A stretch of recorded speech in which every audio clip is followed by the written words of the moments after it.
Welcome to Discussing Dad Life, where we break down bullshit so you don't have to. I'm Void, this is No, and let's go. Perfect. Okay.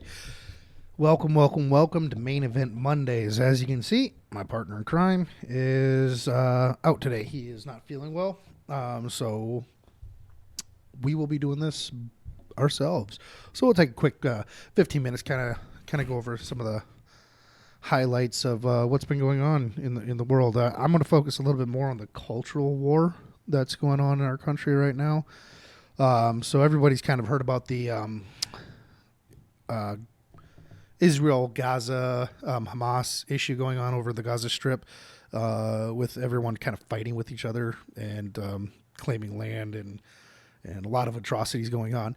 But one of the main things that's coming out that's getting affected in the United States is the simple fact that it has been driving wedges between the parties. Like, you have people on the right who are anti-interventionists who don't think we need to be funding it, that Israel has the right to defend themselves, but the United States does not need to step in to help them.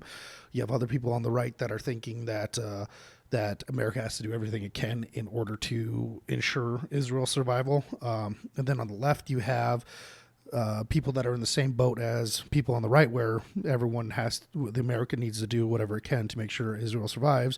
And then on the flip side, you have this other faction of the left that is very reminiscent of fascist Germany, where they are pro-slaughtering Jews. We had some presidents of universities in front of Congress being asked questions about it. I do believe it was, you're going to have to fact check me, I believe it was Cambridge. That president was already released and asked to resign, so they already stepped down. But another one that's been kind of coming under a lot of pressure has been Harvard. So this is an article from the Daily Wire written by Andrew Klavan. So you already know it's satire. It's not 100% accurate. You know, it's just him poking fun at the situation that we see. But we'll just kind of go over it because it does highlight some of the things that's going on with Miss Gay and her beliefs and views on the Harvard inactions. So Andrew Klavan writes, Harvard University has announced that university president Claudine Gay will not resign her position because even though she is an untalented, small-minded, plagiarizing, vengeful, and conniving anti-Semite, she's black, so that's okay. Black Miss Gay came under fire after a recent testimony to Congress when she gave the wrong question to the answer. Hey, let's slaughter the Jews, by saying, what is the freedom of speech? She then chose toxic philosophies for 200 when the only category left was the 80s rom-coms. Then bet all her winnings on Final Jeopardy and was forced to leave her answer blank when the category turned out to be useful information. So again, it's satire, obviously, but more or less he's poking fun at the insane answer that she gave, where she would not say that calling for the death of Jews was against school policies and against what would be allowed on campus. So hats off to Andrew Klavan for just being way out there in highlighting the issue with the left. Another issue that kind of ties directly into this comes from Matt Walsh, which is an opinion piece titled "Racial Segregation is Making a Big Comeback Thanks to the Left." Now, this is something that I think is absolutely atrocious, that we in our society this day and age are promoting the separation of people based on the color of skin. I mean, to me, it's an affront to human nature to be falling backwards so far. It's nuts. But Matt Walsh writes, the other day I briefly talked about racial segregated holiday parties that was just thrown by the mayor of Boston, Michelle Wu. In case you missed it, the mayor's office only wanted to invite the non-white members of the Boston City Council to the event. They wanted to exclude all the white people.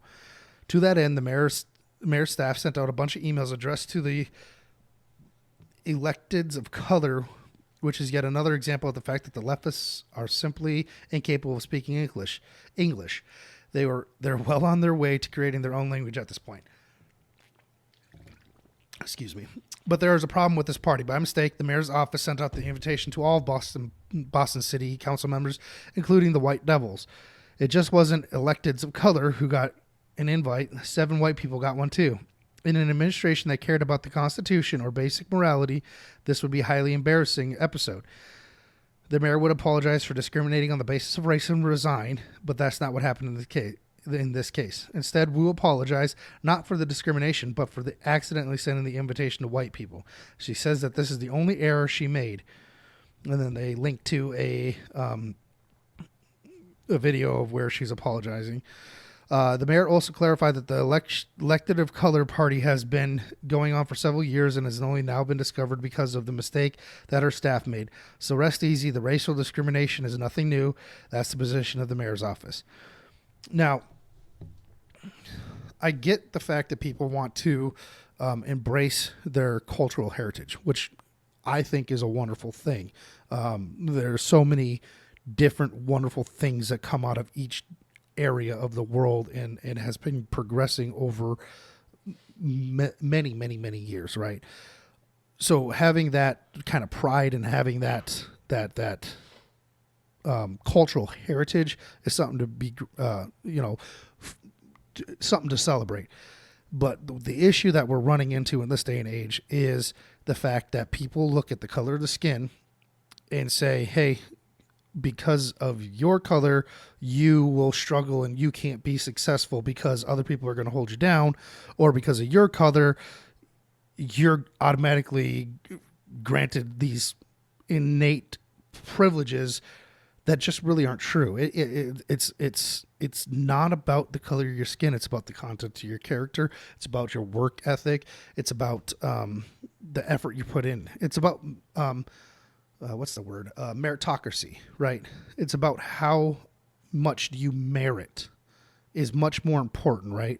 And that's the issue that people have, is they think that because some people put in effort and they get advanced a little bit further in life, that they are getting that way just for the simple fact that their color of their skin is one way or another, which is just not true.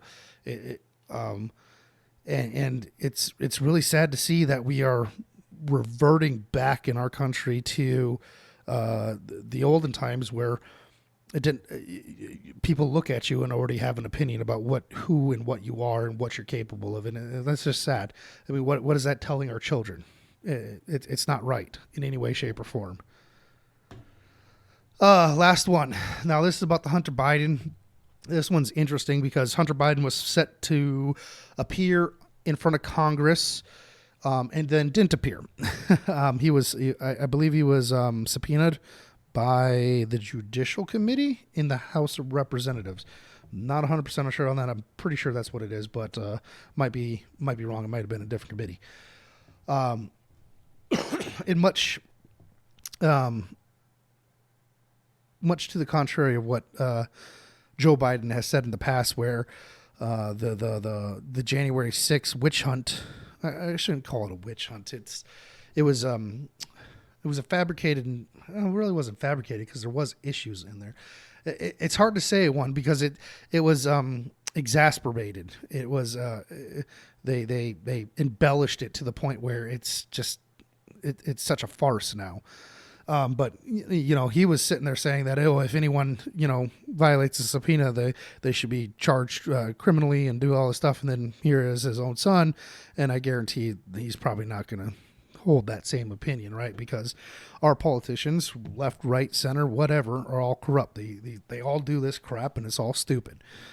But this is also written by Matt Walsh, and it's titled, "It's Time to Hold the Biden Crime Family Accountable."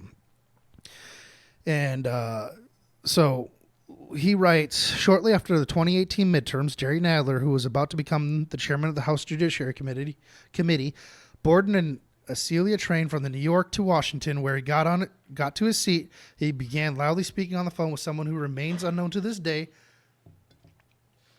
Unfortunately for Nadler, the editor-in-chief of the conservative website The Federalist, Molly Hemingway, was seated nearby, jotting down notes about the whole conversation. Hemingway overheard Nadler outline in no uncertain terms Democrats' plans for going all in on investigating and ultimately impeaching Donald Trump. It was much more important to Democrats to impeach Donald Trump than Brett Kavanaugh, Nadler said, because going after Kavanaugh might remind voters of Joe Biden's disastrous handling of Anita Hill's sexual harassment allegations against Clarence Thomas. That could harm Joe Biden's chances of becoming president. So Nadler said the safe plan was to impeach Donald Trump for colluding with Russia, which is an accusation that Jerry Nadler has never had any evidence to support. If Democrats went with that strategy, Nadler said on the phone, it would clear the way for a Joe Biden presidency. Now, the funny thing about this is the Democrats did go whole hog on the Russia collusion narrative, and nothing came about that. And it still shocks me to this day that there are some people who believe that Trump was working with Russia or Russia was working with Trump. It's nuts. The evidence actually shows that the Hillary campaign was the ones actually working with the foreign government in order to try winning the election, not Trump. So it's very, very crazy. In one sense, what Molly Hemingway overheard wasn't surprising. More than a year earlier, just minutes after Donald Trump was inaugurated, the Washington Post announced the campaign to impeach President Trump has begun. But in retrospect, Jerry Nadler's remarks on the train back in 2018 didn't just foreshadow Donald Trump's 2 impeachments over the president or the presidency of Joe Biden. They also established the blueprint for how leftists would treat all political investigations moving forward. They had no interest in evidence. They don't care about the law. Their goal instead is to use the force of the legal system to punish their enemies. Now, keep in mind, this article is an opinion piece, right? That none of this is factual. But what's interesting about this opinion piece is this is an opinion getting more and more hold in the American, specifically the American right, but also in the American center, which is more of where the camp I sit at.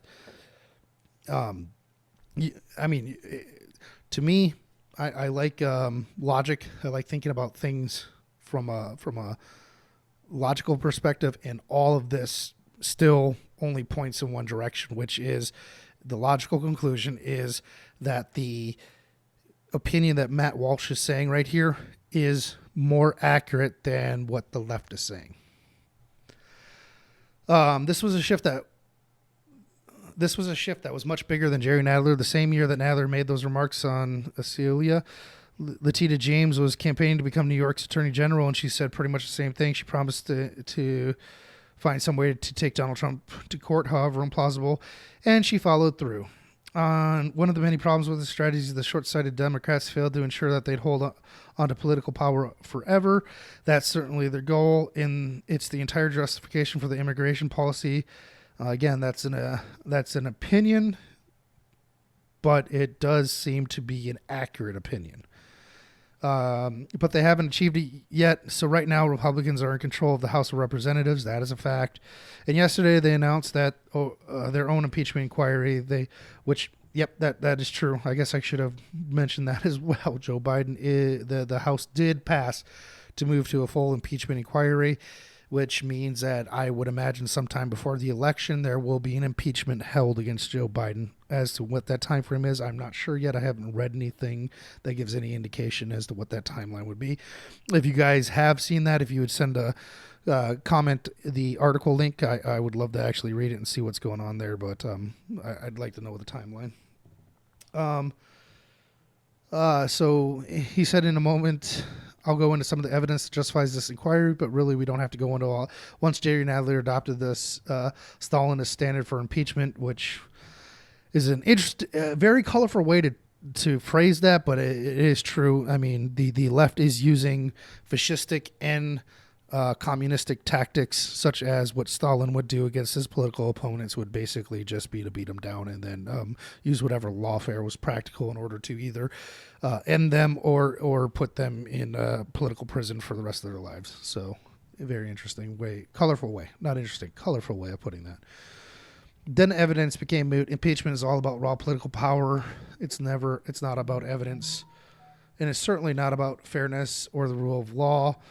The White House and the Biden family know all of this. That's why they're not even pretending to defend themselves. Hunter Biden went in front of the cameras and announced he's not going to comply with a congressional subpoena. He was served, and then links to him going in front of those cameras. Hunter Biden received a lawful subpoena for a closed door testimony. This is the same kind of subpoena Donald Trump Jr. and many other Trump aides were forced to comply with for hours on end, but he just doesn't want to do it, so he refuses. Right. So yeah, that is a good call out. Matt Walsh's Donald Trump Jr. spent hours in front of behind closed doors giving testimony about the Russian collusion hoax. And from that they use that testimony in order to get more things going. It's just dumb. So these guys decided just not to do it, whereas the Trumps actually went through with it. Kind of shows the bias. So it's crazy. As for his justification for refusing is completely absurd. There's no legal basis for it, and Hunter Biden isn't pretending there is one. Instead, he is saying he wants to justify it in front of the news media instead of a closed-door session. That it's just his preference, and he seems to think that his preference is somehow binding on Congress. It was just a couple years ago that Trump advisor Steve Bannon. So I am getting a little tired of linking it back to Trump. We all know that there's a dual standard. Like, we don't have to keep linking it back to the Trump presidency.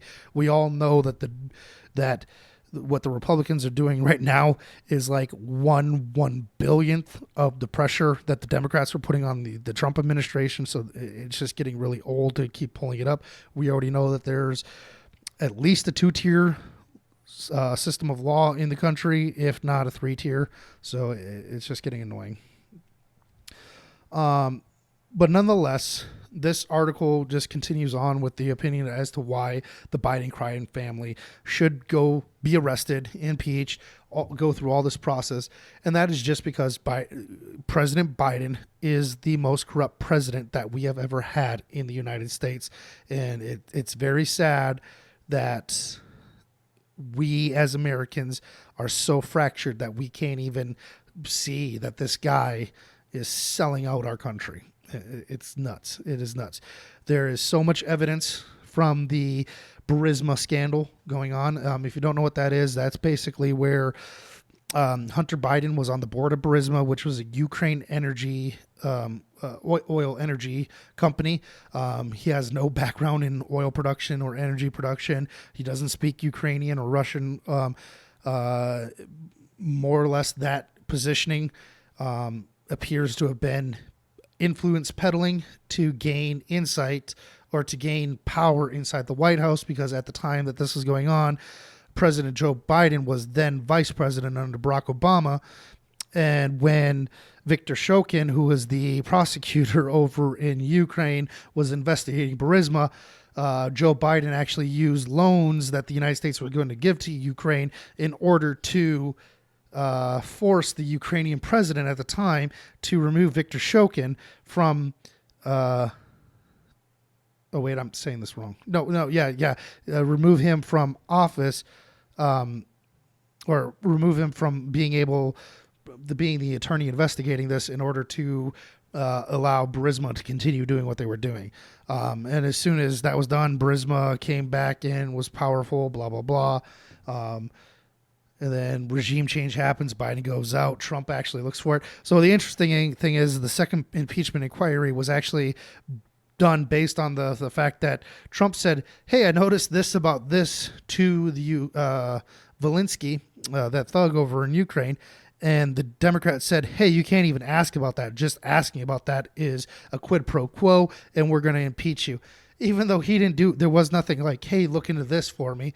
They said, because he was trying to go after his main political opponent, which was Joe Biden, but Joe Biden hadn't even announced by the time this was actually going on, hadn't announced yet. So there's just a lot of funny, interesting things. Anyway, Trump ends up getting impeached for this.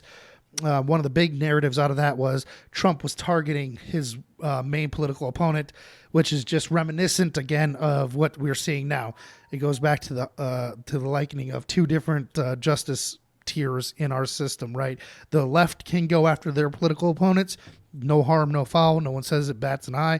But as soon as the right questions anything, even when it's not their political opponent, then they're abusing, they're mean, they're trumping, they're pouncing, and it's just getting old. It's getting very annoying, and I really wish people would read or listen more into this and stop trusting the mainstream media, because the mainstream media is not giving this to you. You have to read 6-7 different articles just to start piecing this together, because none of them are going to come out right and just lay out the facts for you. They're all saying this and this and this, and they're all twisting it and putting their own narrative in there to make sure that you are complying with what the uniparty wants. So, is what it is. Again, my partner in crime, he's not here with us this week. So yeah, hopefully I did my best on this one. I'm a little outside. I like being able to bounce versus just speak. So hopefully this one's going good. Hopefully you guys are liking it. If you have questions, comments, concerns, drop them in the comments. I'd love to hear it. If you have any info for me on the impeachment of Joe Biden, drop those links. Would love to hear from you guys. Until next time. Thank you for watching. Please give us a like, share, and subscribe. Till then, peace.